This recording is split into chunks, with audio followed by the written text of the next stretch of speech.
Hi there, everyone. Welcome to another exciting and informative edition of Jamaica Magazine. I'm Adrian Atkinson, turning the pages with you for another inspiring half-hour journey. Sit back and relax as we share features on agribusiness opportunities, safety tips, smart spending habit, and more that you don't want to miss. It all unfolds right after this important message.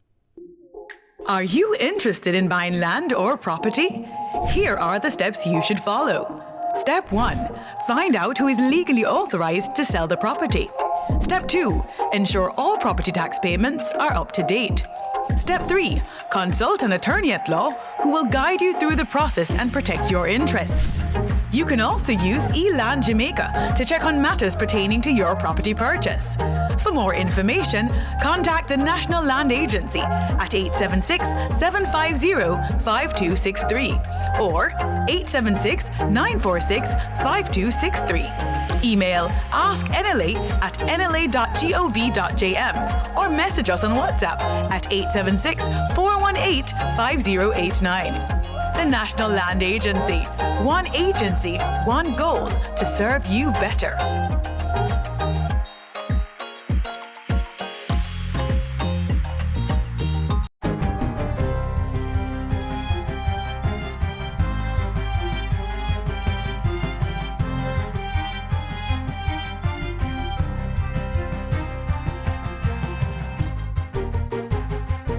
Good day, I'm Theodore Henry, and this is your JIS News for Monday, December 15, 2025. More than 700 residents across 34 communities in St. Elizabeth are now proud landowners due to the government's systematic land registration (SLR) program. 50 of them received their land titles during a ceremony held at the Lacovia Community Center in the parish on Friday.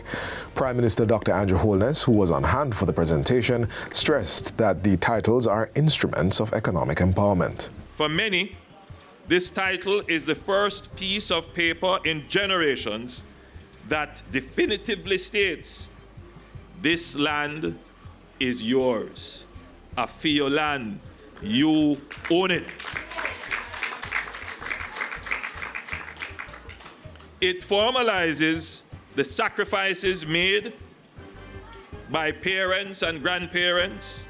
It transforms the work of their hands into bankable value, and it opens the door to new economic opportunities. Through the SLR program, persons who have been in open, undisturbed, and undisputed possession of land for 12 years or more are afforded the opportunity to obtain titles for these lands. According to Prime Minister Holness, as of December 1, the National Land Agency distributed 9,577 certificates of title under the program, of which nearly 6,000 were handed over in St. Elizabeth. Pointing out that the government covers the surveying fees for the program, Prime Minister Holness says it reflects his administration's commitment to expand secure land tenure, formalize settlements, and provide residents with opportunities to plan for their families' futures. Secure tenure is the basis on which we can build modern infrastructure, protect critical watershed, enforce building codes, expand irrigation, and attract large-scale private investment. The Ministry of Labour and Social Security has launched an online disaster self-reporting form that allows householders to submit information on the damage caused to their homes by Hurricane Melissa. Portfolio Minister Pernell Charles Jr. says the initiative was developed from lessons learned following Hurricane Beryl in 2024. He explains that the tool is designed to assist households that may be missed during on-the-ground damage assessments. We have scheduled assessments that are communicated to the relevant persons across the parishes to ensure that persons are aware and that they locate themselves to advance the assessments. And if we do not find you, if for whatever reason we come to your community, to your street, and the assessment is not done, we ask that you utilize the self-reporting mechanism. Minister Charles Jr. was speaking at last week's post-cabinet press briefing at Jamaica House. The disaster self-reporting form can be accessed online at mlss.gov.jm/hurricane-melissa-reporting-form. When the form is completed, the ministry is automatically notified, allowing officials to schedule a follow-up assessment so that affected householders are not left out of the recovery process. The Kingston and St. Andrew Municipal Corporation, KSAMC, has announced a temporary 20% reduction in fees for structures erected or installed at entertainment events. The announcement was made by Mayor of Kingston, Councillor Andrew Swaby, during last week's monthly meeting of the KSAMC. Mayor Swaby says the measure is intended to ease financial pressure on promoters and other industry stakeholders between December 2025 and January 2026 as part of efforts to support the entertainment sector following Hurricane Melissa. We hope it gives the industry some breathing room as they support the recovery process while sustaining themselves. We also encourage them to continue their relief effort. Every act of kindness makes a difference. And we believe that the reduction will help them keep the spirit of support alive. He says the KSAMC will continue working with the industry to ensure a stable environment for events while supporting Jamaica's ongoing recovery efforts. The accident and emergency waiting area at the Lionel Town Hospital in Clarendon has been renovated, providing more comfortable surroundings for persons who use the health facility. The project has transformed what was once an open, exposed space into a modern, enclosed and welcoming environment. The work was undertaken at a cost of $6.5 million with funding from Jamalco and Cousins Construction Services. State Minister of Health and Wellness, Crystal Lee, lauded the partnership, adding that the improvement aligned well with the ministry's secondary care plan for upgrading hospital services and the expansion and construction of new facilities. Renovation of this accident and emergency waiting area is a move towards amplifying customer satisfaction, improving comfort and providing a greater level of responsiveness to our clients' needs. We're thankful for it. The Lionel Town Hospital is a 60-bed Type C facility that serves a population of about 36,000 persons in Clarendon. Managing Director Jamalco, Marvin Jackson, says the initiative is a continuation of the company's long-standing support of the hospital. But beyond celebrating this renovation, we also celebrate the power of partnership, shared vision, and community-centered investment. Still on health, the ministry has received critical electronic equipment valued at over $720,000 to support its electronic immunization registry EIR project. The equipment was handed over in a ceremony held at the St. Anne's Bay Health Center on Thursday. They were donated by the Pan-American Health Organization, PAHO, the Canadian government, and UNICEF. More than 200 devices that includes tablets, laptops, desktops, printers, and accessories, and also included one Tier 3 data center that has 4 servers. These will support the digitization of the Jamaica Immunization Registry, allowing for efficient collection, proper storage, and easy retrieval of records. These are modern times. And to not go digital would mean that we're going to be left behind. And to be digital is to advance the efficiency and the delivery of care to our patients within our institutions, in our communities, and indeed as a one world health concept cross borders also. This is a critical milestone in modernizing the national health system and supporting evidence-based decision-making here in Jamaica. The ministry will be piloting this project in select health centers across the island to enable members of the public to access their immunization records online. These include 18 health facilities in the public sector and 2 private entities. And finally, the Jamaica Constabulary Force JCF will be maintaining a strong presence on the streets, particularly in major towns, as the Yuletide period approaches. Head of the Public Safety and Traffic Enforcement Branch, Dr. Gary McKenzie, says the objective is to ensure public order and facilitate a smooth flow of traffic. Some of the things that the Jamaica Constabulary Force will do, certainly, is to ensure that we are strategically placed across communities, We will conduct patrols, we will conduct beats, we will ensure that the traffic across highways and within townships are moving in a very free, unobstructed, and safe manner. We will also similarly position in such a way that we are able to respond very efficiently and quickly to incidents. ACP Mackenzie says in the post-Hurricane Melissa dispensation, the JCF will continue strategies that have worked in the past. These include one-way systems to maintain public order, particularly in town centers in the parishes that have been hardest hit by the hurricane. And that's it for JIS News Today. I'm Theodore Henry. Thanks for watching.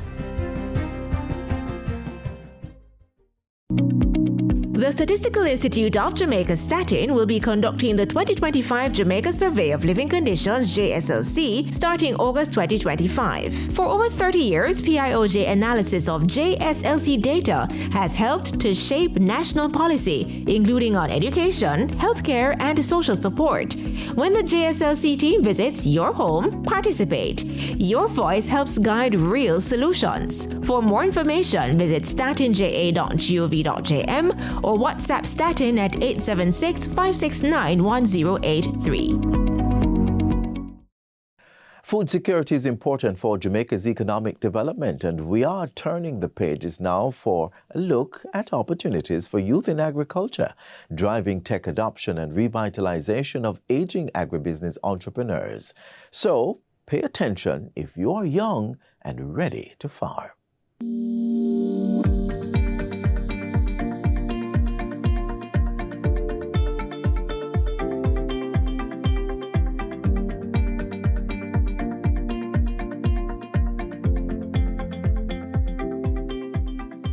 Here's a fresh perspective.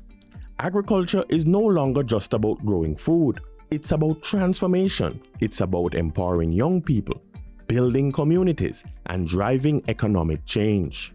The Jamaica 4-H clubs charged with connecting youth and agriculture understands this best. It's why they're at the helm of one of the island's most impactful initiatives, the Rural Youth Economic Empowerment Program, REAP.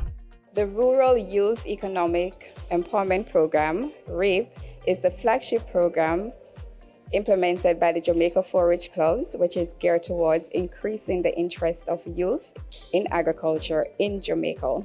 The program is a collaborative effort between Jamaica 4-H clubs and partners such as the Ministry of Agriculture, Fisheries and Mining and Hart NSDA Trust. REAP is divided into two main tracks. The starter program targets young farmers who are new to the sector. Each year, under this stream, more than 200 young people between the ages of 18 to 35 years receive training, coaching, and business support, helping them to take their first steps into the world of agriculture. Then there's the Builder program, tailored to meet the needs of young farmers who already have at least 1 year of experience running their agricultural business. Under the REAP Builder program, through direct support of the Hart NSDA Trust, we provide support to 100 youth through training, coaching, mentorship, as well as extension service. We provide support to persons who are interested in apiculture, goat production, broiler production, fisheries, crop production, as well as piggery. Our trainers and coaches provide hand-holding support over a 6-month period where participants receive in-field visits to receive guidance as it relates to their operations and strategies that they can incorporate to improve their effectiveness as well as their yields. Our unique approach under the REAP Builder program is to ensure that we're not just providing capacity building, but we're providing persons with direct support, which is what a lot of persons struggle with. For example, inputs. We do know that at the startup level, it's difficult to access financing or resources to get started. So we provide the direct materials and equipment. We also connect them with other ecosystem players. So whether it is for additional business development, whether it is to formalize their business, whether it is to use physical spaces for production, etc. Through partnerships with the Ministry of Agriculture, Fisheries and Mining, participants in both programs gain access to land, financing, and agricultural supplies, essential resources to start or expand their business. We recognize that youth play a pivotal role in advancing our agricultural sector, particularly as it relates to the incorporation of technology. They have a natural interest in utilizing technologies to support how it is that we currently operate within this space. We are now focused on ensuring that our youth are provided spaces within this program to bring the knowledge that they already have as it relates to technology and to combine that with new information that they receive through the program so that we are not just relying on the archaic methods that have proven to be less than effective. How can you be a part of this program? The recruitment process entails submission of an application, whether online or through their parish offices. Thereafter, the applications are reviewed.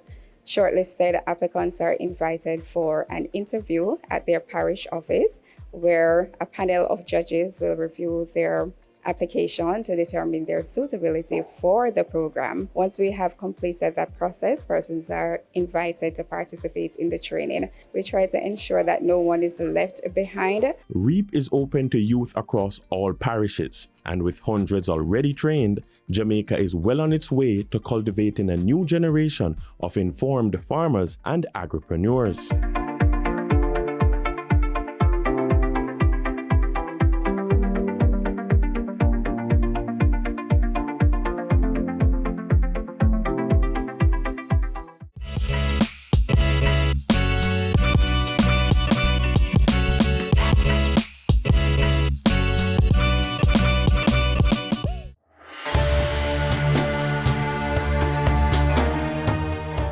The shadows of October 28, 2025 still linger, the aftermath of Category 5 Hurricane Melissa. The powerful system made landfall in Jamaica, leaving a trail of devastation across the island. While every parish felt its force, the western end bore the brunt of the storm. Many residents are still without homes, vital infrastructure has been wiped out, and communities are struggling to rebuild. As a nation, we're all picking up the pieces together. Let us continue to stand united and support recovery efforts by donating through the country's official disaster relief and recovery portal at supportjamaica.gov.jm.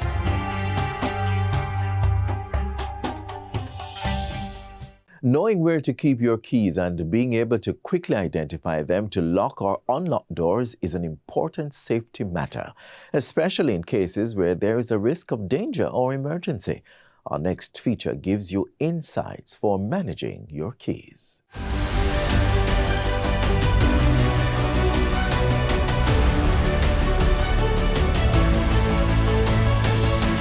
In an emergency, every second matters.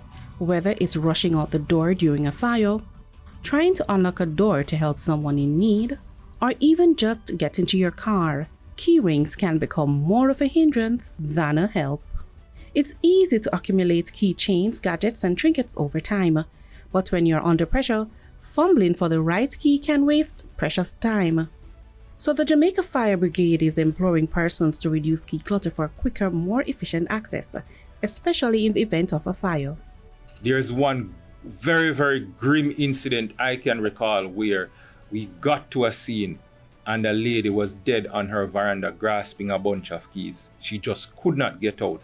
There was about 10 keys on the bunch. You don't need to have all those keys that are not being used at home on your house keys. Keep the house keys to a minimum.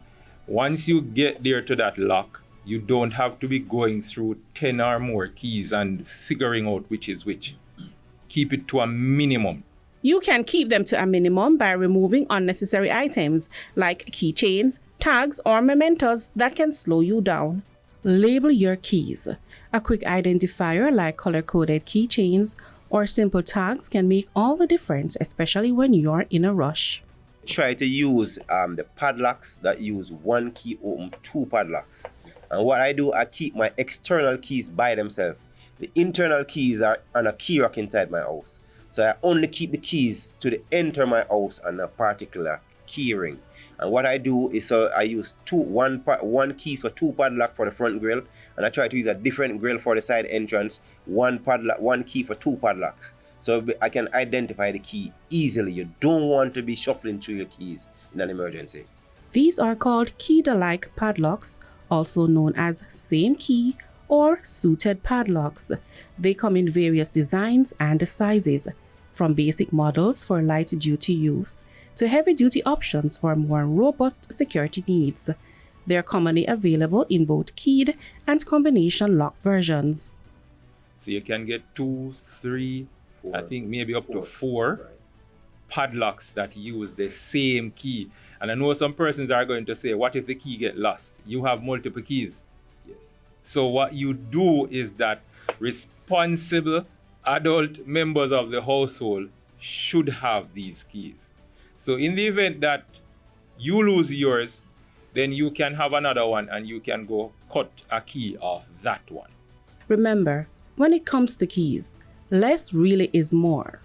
Clear your keyring and clear the paths to a safer, quicker response when it counts. Also, in the event of a fire, it's also important for you to have the emergency numbers on standby. It is important that you know the number to the nearest fire station because the emergency systems are not operated by the Jamaica Fire Brigade. So when you call 110 or 112, it goes to an operator.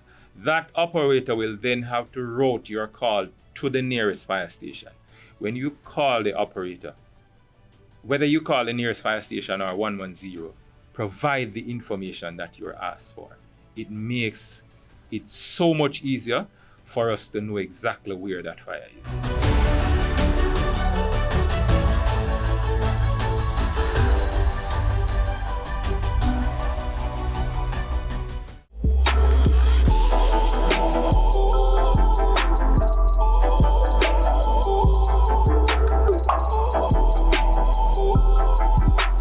We are near the end of our journey inside Jamaica Magazine, but as we also draw closer to the Yuletide season, we want you to shop smart this Christmas.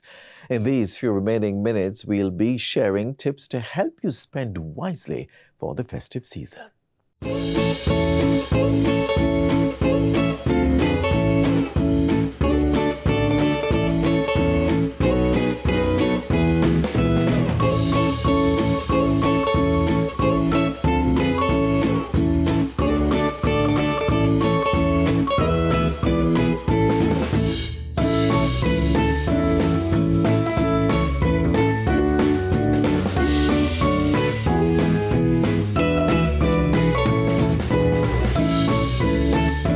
For many people, Christmas is dazzling lights, decorations, festivities, an abundance of food, gift giving, and excessive spending. But there is an old saying, one day feasting, next day fasting. And unfortunately, if you are not mindful of how you spend during the season, when January rolls around, you may find yourself unable to pay your bills and in some cases, literally starving. Do you want to be one of those people? Of course not. So the smart thing to do is to create a budget and stay within it. Some of the things you can do to stay in budget for this Christmas is to first make a list. Make sure that list includes everything that you'd want to do this Christmas. So not just buying gifts. I think we tend to only think about gifts when we're making our Christmas list. But definitely include things like home decor. A lot of us want to refresh our place, change out Christmas decor that we had last year, and also include things like food. So a lot of us will have friends and family coming over. Definitely make a budget for the ham, the drinks, the cake, and so it will overall just be your Christmas budget, your ideal Christmas budget.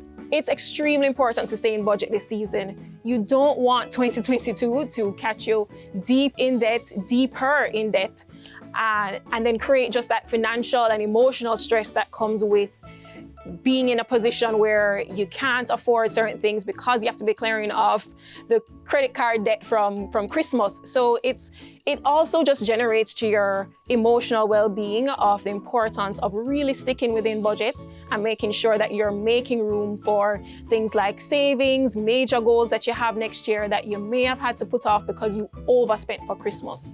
So you definitely want to ensure that you're still able to save for those unexpected occurrences and also to prepare for the major goals that you might have for 2022, like home purchasing, getting insurance, very important, investing, and just preparing for probably that next step in your child's life.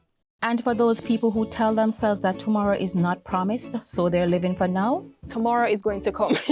And if it's not going to affect you, it will affect somebody close to you. So I'd always say, make sure whatever you're spending this season, you are taking into account what is going to happen in 2022. It's going to come, and as I said, if it doesn't come for you, it's going to affect your family if you didn't make the right financial decisions today. So, as you work on your Christmas list, separate your wants from your needs and focus on the essentials. Most people have a to-do list. Today, we will introduce you to the not-to-do list. Tips, tricks, and strategies to help you live within your means and recognize your financial constraints. Gift giving. For some people, it's not Christmas if there are no gifts. However, if you can't afford it, then there is no obligation to give. Admit this to yourself and make it known to those with outstretched palms. Traveling.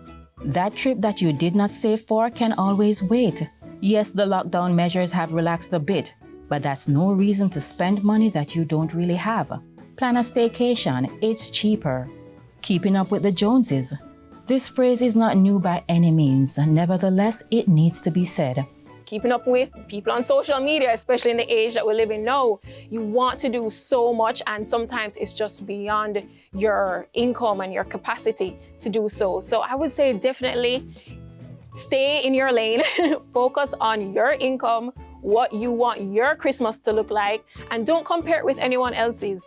And don't feel like you need to go overboard for the persons that you love and spend beyond what you're able to do. People who love you will just appreciate what you give them, especially if it's something that you put a lot of thought and time into. Check yourself emotionally. A lot of overspending comes because, especially during a pandemic, some of us might be feeling down emotionally, just depressed, and we turn to retail to make ourselves feel better. But we know what can happen with that.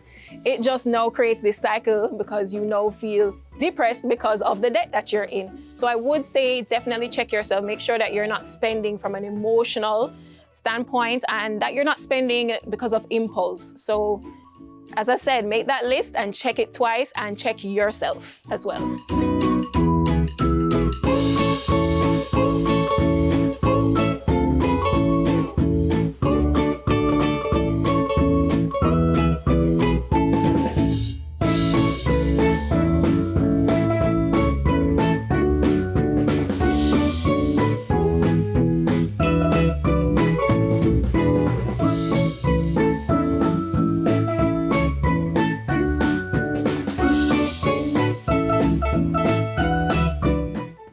Our half-hour journey through the pages of Jamaica Magazine ends right here for today, but please do join us again tomorrow on this station for more news, features, and information you can use. In the meantime, visit our website at jis.gov.jm for this and other offerings.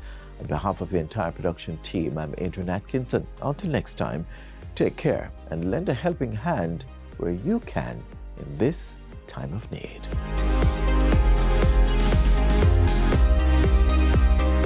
This has been a production of the Jamaica Information Service, the voice of Jamaica.